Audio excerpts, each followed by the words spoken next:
Well, what's up, guys? Welcome back to the Collision Live. It's me, Daniel, your host, and I'm joined at the desk, as I always am, by the Halloween to my Family Fun Fall Festival, Mr. Samuel David Kemp. What is up? Oh, not much. Looking forward to those family fun fall festivals coming up here. You even gonna maybe wear a costume or two to one of those, just for the fall festivalness of it, To celebrate the harvest fall. nature. Hey, will you be implementing your dad tax for your kids? Oh, definitely. You send them out to do the labor, and I mean, otherwise, what's the point? we will definitely. We're getting into that season, so a lot of our stories and things that over the next couple of weeks probably be touching in on that. But we're excited to have you join us. For another episode of the Collision Live. A lot of interesting stuff, kind of cultural stories, kind of viral things that I thought we'd just sort of break down, kind of approach it as a Christian perspective, and kind of, what does the Bible say? What is sort of, how should we respond? How should we engage with that? Before we kind of get into some of that, we also are joined by our two lovely crew members, Stephen and Joni. How are you guys doing today? I'm doing great. Are you guys fans of the autumnal changes that are happening around us? There's a lot going on, so it's very interesting to say the least. And we should give a heads up that our the end of our month we will have enforce a costumes required episode here at the Collision Live. Yeah. So you better start thinking about that. One other thing I thought I would share. Actually, I was supposed to share it last week, and I just got so excited to get into cultural stuff that I totally forgot. So I'll share it this time. That I actually just signed with my brother. I shared a couple weeks ago that me and my brother signed a book contract to do kind of a worldview apologetics book. Well, we've also signed another book contract with Lifeway to do focus more on aim towards teens and kind of a devotional, but doing a lot of narrative, hero's journey kind of stuff. So I'm excited for that. It looks like that will be coming out, I think, next October, so in a year. So you can start getting excited already. Start my paper chain. The paper chain. Your favorite future book is coming soon. But why don't we, there's a lot of stuff for us to kind of get into, cultural stuff, so why don't we kick things off like we always do with our first segment of Cultural Conversations.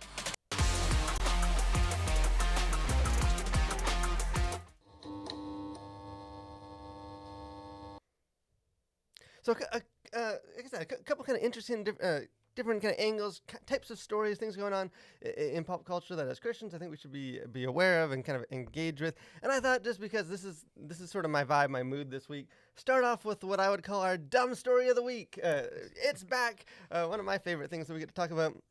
But I think there is maybe a little bit more beneath the surface beyond just that, hey, this is sort of a dumb news story. And this is Scooby Doo. We're bringing some Scooby Doo into this. Velma, one of the characters in Scooby Doo, is sort of having her moment. She's everywhere. Were you a Scooby Doo kid? I've watched it, but I don't know that it was like my favorite show ever. But yeah, I've certainly watched plenty of it growing up. What about our crew? Are you guys Scooby Doo kids? Did you guys grow up watching Scooby Doo, or do you care at all about this? I was, yeah. I actually dressed up as Scooby Doo and won a contest. But Wow. I should have pulled that Very photo nice. up. But no, I was a Scooby Doo fan growing up. Journey, are you a Scooby Doo kid? I watched like some episode. Joni's dabbled in a little Scooby Doo over the years. Dipped your toe in once or twice. But Scooby Doo, is apparently they're gonna start Scooby Doo Kids, a whole new generation of Scooby Doo stories. So there's kind of actually two, because that's the world we live in, two Scooby Doo adjacent stories that aren't connected, but maybe kind of thematically connected to get into. The first one, which kind of broke, I think, first, is that the character of Velma kind of was revealed to be a gay character. It's like I forget what the actual movie was called. I think it's like I think they're probably all direct home video at this point. Can't imagine their theatrical releases. But it was like one of those home videos where the character sort of clearly, overtly made gay, which hasn't always necessarily been the case in the cartoons. And so the creators have kind of talked about that and kind of trying to make it all make sense. And she was always gay, but she just sort of felt uncomfortable when she was dating Shaggy as a male and some of that. So that was the first kind of Velma Scooby-Doo story. The second one is almost more crazy, at least to me.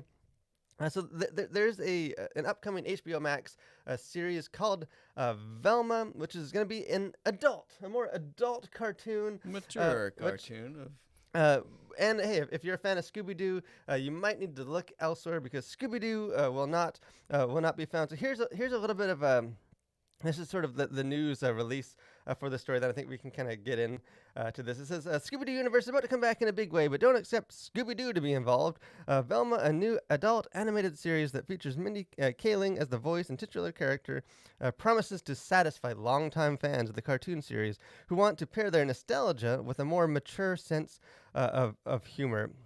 And then later on, the showrunner, Charlie Grandy, explained the decision to omit Scooby-Doo from the series was an attempt to differentiate the adult show from the family-friendly property that inspired it. While considering ways to add Scooby-Doo to the show, the creative team just couldn't find a way to balance the two sensibilities. He says, we couldn't take it on like that. How do you kind of do this fun modern way? It felt like what made it a kid show was Scooby-Doo. So Scooby-Doo had to go for this.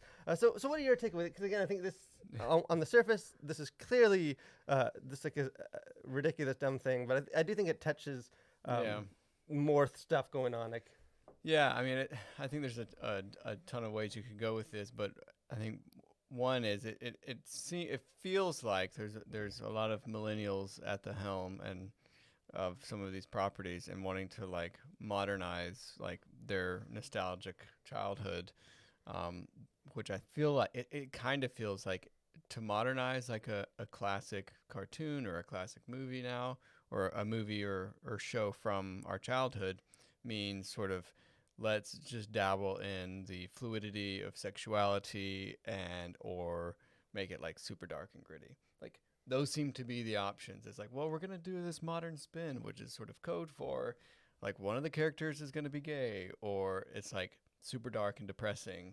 And it's like all the things that you sort of wanted to do or somebody wanted to do to their childhood cartoons. But it just kind of doesn't, I don't know. I feel like it makes no sense and lacks originality. yeah, I think it is sort of like the just add some like discussion on their sexuality, or just add like make it gritty and dark. And like we know all these kids were happy when they were kids, but like now that we're adults, we know they wouldn't have stayed that way, and they're probably all going to grow up to be miserable and like like sort of that more I don't know, realism. And I guess for me, kind of some of my thinking about this is like just the lack of willingness to let childhood like be childhood. Like to let it to be innocent, to be upbeat, to be hopeful, idealistic, to have talking dogs, like to not just be obsessed with like sex and sexuality and like any of that kind of stuff. Or like real world things even. Like I don't feel like childhood or children's show need to necessarily always be dealing with like the real world and like all these sort of like things that you deal with as an adult. It's like, well, you deal with that as an adult. You don't have to necessarily deal with that as a kid. Like that's not to mean that like some kids have to grow up faster than others because of difficult life circumstances, but like you don't have to like inject all of that into every kid show. Yeah, and not even to say that like some of the stuff that these kids shows deal with like aren't the real world, or at least like a segment of it, and like that there isn't hope and love and like, friendship isn't real. Like some of the stuff that they deal with without having to also be like, but some of those friends will stab you in the back, and like like kind of getting real deep in, and like because it is. I think you were saying again, we were bashing millennials. Like we are millennials. I think both of our crew members are millennials, but like it is sort of these people that have like grown up, and now like we're sort of like revising the past, like our childhood, and like kind of reading our dark, cynical. Which I think is also sort of maybe a broader shift in culture, is to look back and read our current cultural norms back into sort of things that happened 20, 30 years ago, and say, well now we need to reread that, or reshoot that as sort of in line with what we know today. And it's like, well, like that doesn't need to necessarily happen. Like that just kind of is kind of an icky place to try and start like rewriting history or rewriting some of these shows of the past to sort of fit the current mood. And the problem is like it's a current mood, and so like things will change again, and it's like, so are you just going to be stuck in this loop of like, well, now like whatever the next thing is, like now we've got to take Velma and make her whatever the next thing is. And it's like, well, that just kind of seems like a, I don't know, self-defeating kind of way to go about creating art. Yeah, well, it's this tension, like it's like push and pull of like we're just like obsessed with the past. We can't let go of like nostalgia and the stuff that we grew up with, but like we're also pulled to like everything needs to be up to the minute. Like, you Yeah. have to read back into it. If we're an adult now, then kid stuff have to be adult focused. And so I don't know. I do think it still is definitely the dumb story of the week. Yeah. Scooby Doo without Scooby Doo, just like the masses were asking for. But I do think it is sort of like you could, like, if you need to, like, in a history book to, like, encapsulate, like, culture and stuff in, like, 2022. You just, like, clip these news articles. Like, this, like, sums up so much of what we're going through. The next conversation, I don't want to spend a whole lot of time on this, but I do want to touch on it because, hey, I love nostalgic stuff from my past. What millennial doesn't? Hopefully not a very modern updating of it, but the Mario movie. I think it's called the Super Mario movie or something like that. Hey, it's Mario. Nintendo. He has a movie. They just dropped the first trailer for this thing.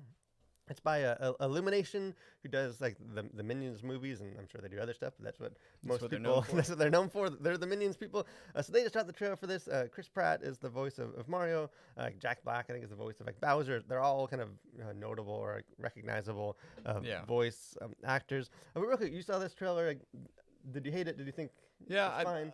I thought it was fine. I don't know. Like, there wasn't a lot there necessarily.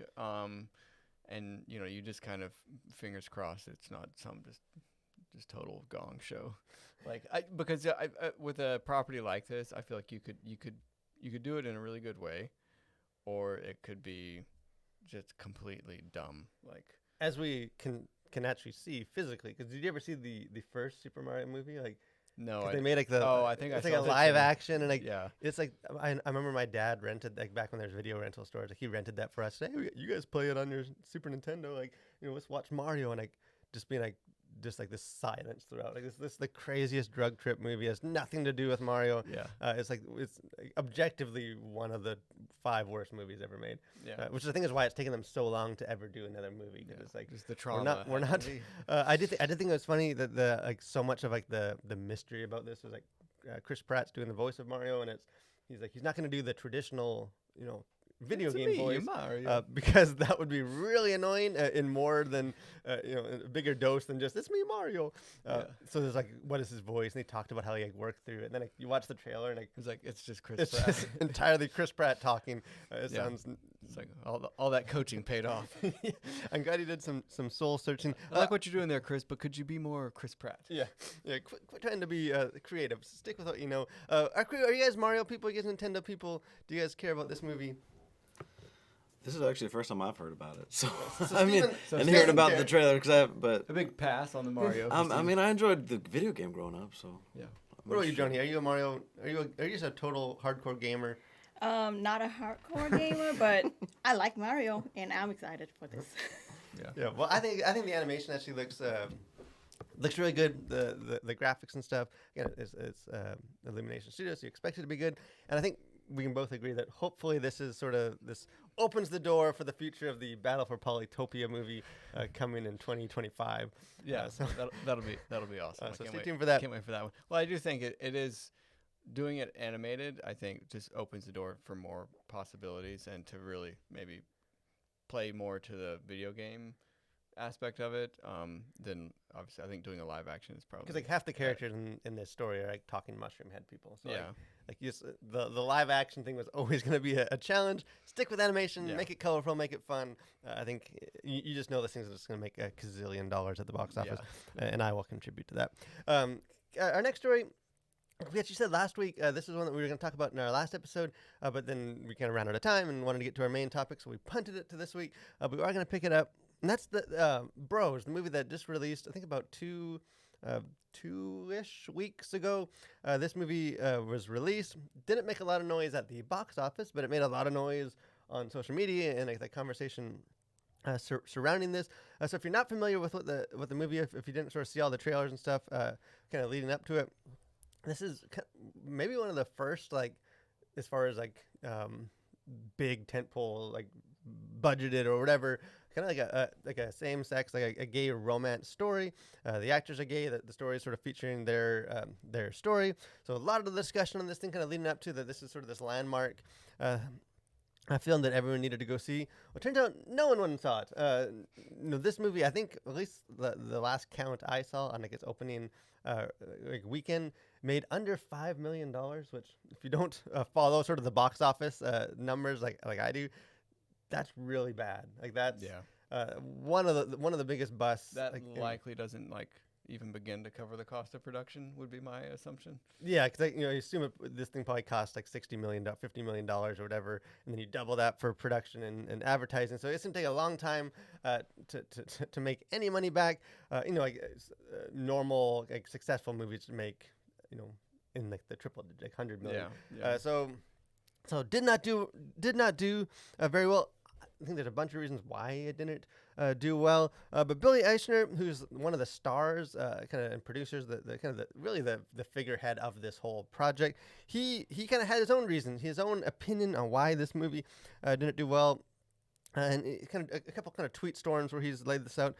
So in one of them, this is what he tweeted out. It says, "That's just the world we live in. Unfortunately, even with glowing reviews, great Rotten Tomato scores, and cinema score, etc., straight people, especially in certain parts of the country, just didn't show up for Bros, and that's disappointing.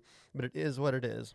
Then he followed that up with, "Everyone who isn't, all caps, a homophobic weirdo should go see Bros tonight, and you will have a blast. And it is special and uniquely powerful to see this particular story on a big screen, especially for queer folks who don't get this opportunity often. I love this movie so much. Go Bros." And I think since these tweets, he sort of followed up and kind of navigated kind of some other ways. But I don't know. I think there actually is a lot in this story as far as this sort of culture, and I think even as Christians, that maybe kind of goes beneath the surface of what some of the other conversations have been happening. But what are have you followed any of this whole discussion? A little bit, but not a ton. I do think that it's like as soon as you like sort of categorize everyone who doesn't see something as like one thing, then like let's just say that's problematic. And perhaps your framing of something like the reason you didn't see it is because you're homophobic. It's like, well, lots of people don't see lots of different movies. It doesn't, like that just seems like a kind of a moronic take. And maybe he's sort of backpedaled. And like even just by the fact that this thing made less than 5 million, like it wasn't just straight people that did. Yeah, it seems like a lot of people. No one saw this movie. Yeah, well, and I think I saw a graph where it was like, where it did like okay in theaters, it was like New York, L.A., and San Francisco. Like those are the only places that it seems that people even went to go see it in theaters. And so it's like I feel like that's sort of indicative of a movie like this when it's billed as like this is a very important movie for the gay community, and like nobody really shows up to see it. And I just think blaming the people for not watching your movie, because that's it seems like that's happening more, and like not just like in this specific case, but like with the terminal list, like the director for that or the showrunner, like we talked about that here. I kind of went on this big rant about how it was all just like those progressives and stuff, because they thought it was too conservative. That's why because people saw that show, but like why the ratings and stuff. Like if you didn't like it, you must. It must not be because you didn't like the show. It must be because you think this. And like, right. Again, like, even like as Christians, you see that all the time. Like if we release like one of our like faith-based films and like it doesn't do well, it's like, well, they hated Jesus. They're gonna persecute our movies, and not just like this is not a good movie. Yeah. Well, and I think that's what you're seeing is like, unfortunately, I think in movies, it's like we just sort of have two sides. Like, I think this movie, Bros, is sort of the inverse of what, I don't know, like whatever, faith-based movie is that has a theatrical release. It's like, well, if people don't go and see it, or if it doesn't do well, it can't be because it was like low budget, poorly acted, badly directed, and not cinematic. Like, that's not the reason. The reason is they hate, Christians. It's like, well, that, like that might be the case. Like, there may be people who hate Christians, but I don't know that that's the only reason people didn't go see this movie. And, with this one, it's sort of the exact opposite of that. It's like, well, it's just because we still live in this like homophobic, bigoted society, and that's why people didn't want to see my movie. It couldn't be because it was a bad movie. Like that's off the table. It's like it has to be because like people hate gays or hate me or hate whatever. And even because even some of the like, for all we know, maybe it is a good movie. I haven't seen it. And I think the people that didn't go obviously didn't see it to know it wasn't good. But I think how it was marketed, like so much of it was just, it was purely, this is an important movie, Yeah. not this is a fun movie, this is entertaining, this is a good comedy movie. This is like, it was just sort of this, it was presented very much like this is an agenda. This is a, Yeah. you need to see this because you support this ideology, not because Yeah. you want to laugh and have popcorn. But I feel like we've seen that like with the Don't Worry Darling movie did the same thing. Like Yeah. this is an important movie because it's against the patriarchy and like, so, not just like, and it's like, really gripping and has some good, like it's, Yeah, it's I this think idea when, that when it- people start telling you that like this movie you should go see it because like something other than like it's a good movie, then I think you should be suspicious. It's like when you have to rely on like Yeah. external Yeah. factors to like go see this movie. yeah, see it because you support this, not because Yeah, see because you're a you good like- American or whatever, whatever like placeholder you want to put there. Then it's like, okay, well, that sort of should be a red flag that like maybe this isn't Mhm. actually a good movie, but like people want it to be because it's like has some sort of a message that they want to get out there. It's like, well, fine, but you need to put that message in like a digestible package. Yeah, and maybe that's my main kind of takeaway from this is like, as a Christian, I really have no problem with these sort of movies being made and being released in theaters and people go into them. I think, you know, like I don't think we want to have a culture where we can like present faith-based film, or we can present like pro-life films, or we can present. Like, I think, like I don't think we should censor like the types of stories that go. But Yeah. like, the second side of that is like, but no one's entitled to an audience. Like no one's, Right. you know, no one's like should like be belittled or like because you don't like when we make it sort of this ideological thing. Yeah, like, hey, you- share stories, like win them over with your story, have a discussion, but like do it with the stories, not just with like sort of the surrounding discussion. We were gonna maybe we'll, kind of like last week, all Kanye is out there causing quite a story. Kicking hornets' nests like he does. Formerly known as Kanye Yee is out there making some noise. Doing much stuff, getting suspended from social media. Maybe we'll talk about that in one of our future episodes. The dust clear a bit so that we still have time to kind of get into some of our main conversations. And what's not our main conversation, but probably will be Sam's favorite conversation. Cannot We have wait. the next segment of our show. We have Host Corner.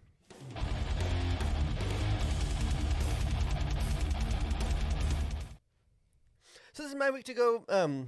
Sadly, this has been a bit of a lull in the metal scene, especially the European power metal. We had kind of a good summer, some good stuff coming up in Christmas time, but hasn't been a whole lot in the fall. So I thought I'd switch things up and share a book that kind of actually been influential to a lot of the stuff we do here at The Collision. And this is it's a book called, if you were watching the live stream version, you can see the picture, Imagine by author Steve Turner, who is he's actually, or at least he was, like a rock and roll journalist out in the UK. Like he kind of interviewed with like the Beatles and like, a lot of these main kind of mainstream rock bands. He did like biographies on Johnny Cash, and so and I think he's also like a poet. But this book, at least for me, is sort of the start of like kind of my journey to thinking about the arts and thinking about culture. Just sort of the way he frames things, even a lot of like the stuff we do with like thinking of it as like conversations and talking in the art and microphones and stuff. A lot of that stuff I just sort of pull from his book and some of his works. And he's done other books, and he's kind of in a lot of ways his books aim towards like creators and like creative people and like contributing as artists and some of that kind of stuff. But even if you're not, I think it does apply just to like engaging, kind of casting a vision for like Christians actually to be like engaged in culture and not just like, burning everything down or hiding away. Have you ever, I can't remember if I've made you read. No, you haven't made me read it, but it seems like it would be one that I would enjoy. Yeah, and he just came out with like a newer edition, which is what the copy I have. Again, I don't know. I don't necessarily know if it's like the best since that book. I've read tons of books in the area and in the field and like different types of angles. But at least as far as like it's a good starting point. I always point people towards that. So hey, if you're kind of interested in some of this stuff and want to hear someone say it better than we say it, check out Steve Turner. He's got a lot of good stuff, to say. But let's jump into our main kind of topic conversation. Usually for these main conversations, we kind of keep it like more general and like kind of broad brush stuff about. This one is a bit more like a topical. In some ways, it's sort of an extended cultural conversation, but I think it does touch on. Kind of beyond just sort of the specifics of the issue, it touches on like just how do we engage with culture, how do we engage with film, what influence do films have, and this is focused on the Hocus Pocus 2. The long, speaking of kind of going back into the past and making sequels and stuff, they did that for Hocus Pocus 2. I don't remember how long the first Hocus Pocus. I remember seeing it as like a kid. So I'm guessing I don't it's know that being- I don't know that I ever Um, saw it, so I couldn't tell you when it was. Uh, when it was. So I don't remember when the first one came out, but it sort of became this like kind of cult following as we'll see, and maybe has more meanings than one. But so they just released this thing on Disney Plus, and maybe as you could expect about a Disney film about some witches, there were people not happy with this. There were people kind of sharing some strong opinions, and one of these opinions like sort of went viral and kind of became this almost like a conversation unto itself. Was a mother in Texas who kind of did a social media post, and then she did some videos where she kind of explained some of her sort of warning people against this. So let me just sort of read a few of sort of what she said, and then I think we can get into kind of what we think of this. How do we navigate this? Her warning, and then also just like the movie and things like that. So it says a Texas mother is warning parents about Hocus Pocus 2, the sequel to the cult Disney favorite released this past week on the Disney Plus streaming service. Do not watch this film, she warned. Everyone thinks it's fake and innocent, but they could be casting any type of spell they want to do. Anything could be coming through that TV screen into your home. The whole movie is based on witches harvesting children for blood sacrifices. At worst, a worst case scenario is you unleash hell on your kids in your home. And kind of a little further down, it says it's a year-round thing to guard yourself against this sort of entertainment. We constantly need to be cautious of what we're consuming, what we're bringing in, and what we're sending out, she says. I believe whatever comes in on our TV screens, there are things attached to that. I've seen for myself that things that I've watched with my eyes or heard over a TV screen, they become manifested in real life. And I think, oh my gosh, what did I consume? And then she does kind of end, at least the video kind of saying like, hey, make up your own mind. Like, if you don't agree with me, then you don't agree with me. But I'm just here to share my opinion. And, if I can just change someone's mind or help someone, that's sort of the point of this. Not that, because she knows there'll be pushback to her. So why don't we kind of jump into this a little bit, kind of about sort of her approach and just sort of a wider, like, because these sorts of movies, like in some ways, this is similar to the whole kerfuffle with like the Little Demon show, where people are kind of the occult's coming through Disney screenings or streaming service right into our homes, like Yeah. So like I don't know, what are your sort of initial thoughts on some of this? Yeah, it's maybe similar, but also I think a bit different. And I do think like where she ends up, I think is a good place, sort of in the interview, just saying like, she's sort of exhorting people to just think for themselves. She obviously has a very strong opinion about maybe not just this movie, but just sort of the power of television. And again, I don't know her, but it seems like she puts a lot of weight on sort of what you consume, what you see, what you watch. Maybe too much weight, because it seems like she's sort of giving this power to the TV. Is almost, it supersedes your own mind to think and to discern for yourself. Even though she's saying you should discern, use discernment, but like if you watch something that it's gonna somehow like overpower your discernment, is kind of the vibe that I get from her, and that kind of seems to be at odds with itself. So it's sort of this weird like, be discerning, but like if you see this thing and it just sort of like literally gonna come out of the TV and like bring you down to hell, it's like, okay, well, maybe that's not the case. Yeah, it's kind of like, I think for her, like or at least the way I understand how she's sort of phrasing it is like discernment for her, like as a Christian or as like a kind of family person, like as a mother, consists of like knowing what to disavoid. Like it's not discernment like amidst other competing unbiblical ideas, or like it's not really like navigating it that way. It's more of like discernment is like just stay far away from anything that's not kind of biblical or like well, and you've actually written about this. You had an article about sort of like the home as like a training ground, and I think people would probably see what she says about it, and I think there's a lot of people who would take that approach of like just keep anything that could be questionable out of the home. And I think in a lot of cases that may be okay, but then you're not going to be able to insulate your kids from things forever. And so rather than training your children, you're just sort of delaying their eventual collision with the world. Yeah, because like I think like the like I've said, like kind of pop culture entertainment, like in a lot of ways like reflects and like kind of develops sort of it gets in a lot of ways it's like a mirror of sort of what's going on. Like so like if a lot of it's like just dark or like dealing with stuff, it's because that's reflecting like what's going on. It's not like the world is all nice, like just the movies happen to push these like. Yeah. So again, like we're both parents ourselves, like I think like some of the discernment comes like, hey, this is the world. This is like a picture, maybe like an amplified or like exaggerated picture of like the world that like our kids and stuff are going into. Like, so I think I want to raise them to be discerning like through that stuff, so that they can be discerning in the world, not just like discerning as far as like just cover your ears, close your eyes, pretend it's not out there. And like this specific movie, like again, I'm not one of the cult following of this movie. I remember seeing it and like thinking it was weird as like a kid, but I don't think I was like bothered necessarily by it.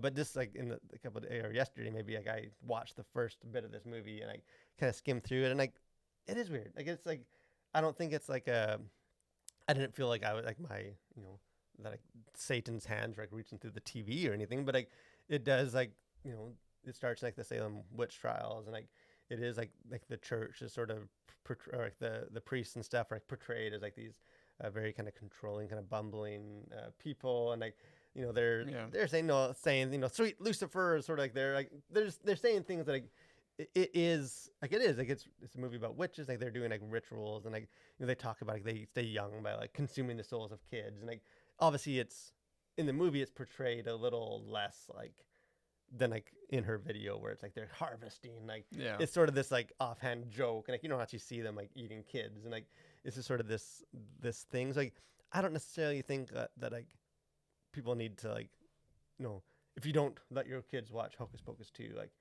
are you even preparing them for the world that they're gonna like?